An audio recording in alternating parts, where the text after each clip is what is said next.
Bernati.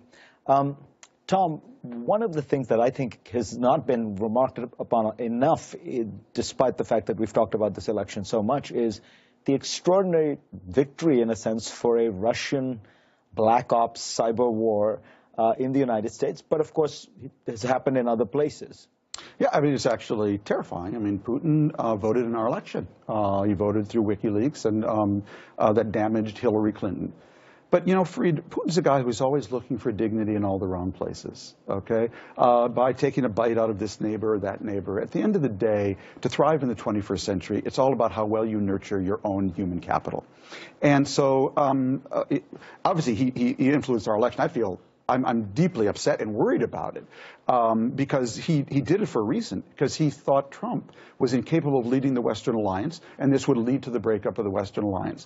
But if you're a Russian, you know, living in, in St. Petersburg, that in 10 cents will buy you a cup of coffee. I mean, at the end of the day, it's all about him looking for dignity in what I call all the wrong places.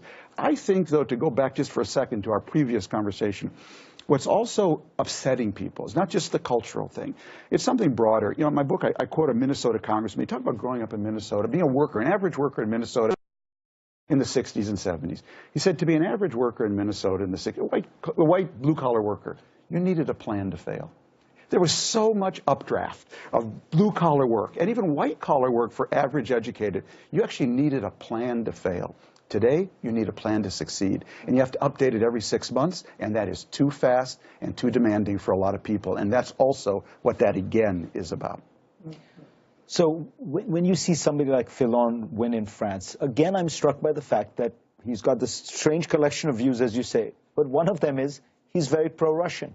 He says, why does the European Union have to have sanctions against Russia? Why can't we get along, unite, combine with Russia and fight Islamic fundamental terrorists, just what Trump says? He has this old friendship with Vladimir Putin that goes back to the time when they were both prime ministers. They actually got on.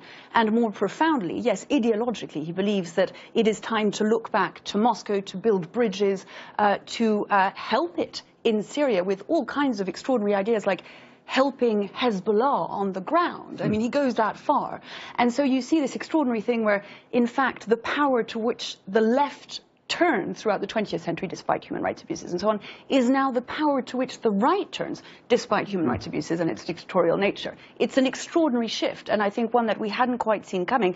François Fillon will be the next in that line, and suddenly you're going to have a Security Council that is decidedly pro-Russian.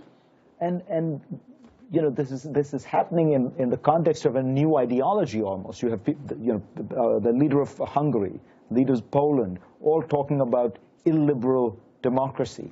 When we talked about the end of history, who would have thought that the new challenge to liberal democracy would be a kind of populist, quasi-authoritarianism, and that Russia would, in some sense, be the originator of this new ideology? Well, I wonder if it's Russia.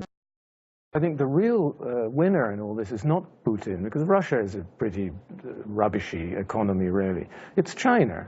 And the great thing about China, which made China so different from the Soviet Union, is that it's authoritarianism that works in a capitalist sense. I mean, provincial airports in China make JFK look like someplace in Africa.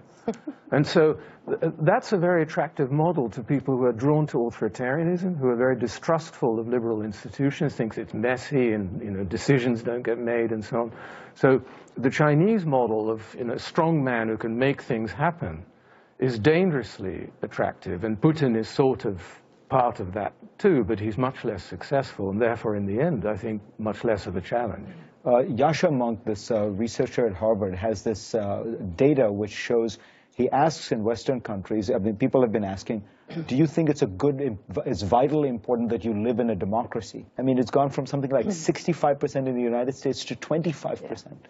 This is also the condition of Europe, in my view, because it's not simply an international issue. It is a conception of the better political way of living together. It's not necessarily democracy. For many, unfortunately, they don't dare to say so, because we don't even have the courage to say openly that perhaps democracy is dysfunctional, is we need something better, or a better way of being democratic, less pluralistic, less horizontal, more selective, more based on competition, and an elite that is defined, separated from the people. So there is this oligarchical interpretation of democracy more and more. So is this the end of the West as a political, civilizational entity? You know, I wouldn't dare hazard a guess that big, Free, but what I do believe is that it's the end of all the political that we've known as Western politics. I think they're all going to blow up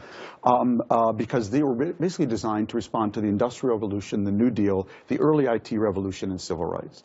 And I believe what the parties have to respond to today are the acceleration in technology, the acceleration in globalization, and the acceleration in climate. How we get the best out of them and cushion the worst. Therefore, to me, the right answer to the that Melissa described for a liberal, and I'm here selling my own politics, is to be to the left of Bernie Sanders on some issues. I'm for single-payer health care. I mean, I think we need to strengthen the safety net, but to be to the right of the Wall Street Journal editorial page at the same time, to be radically entrepreneurial so that we can afford that safety net.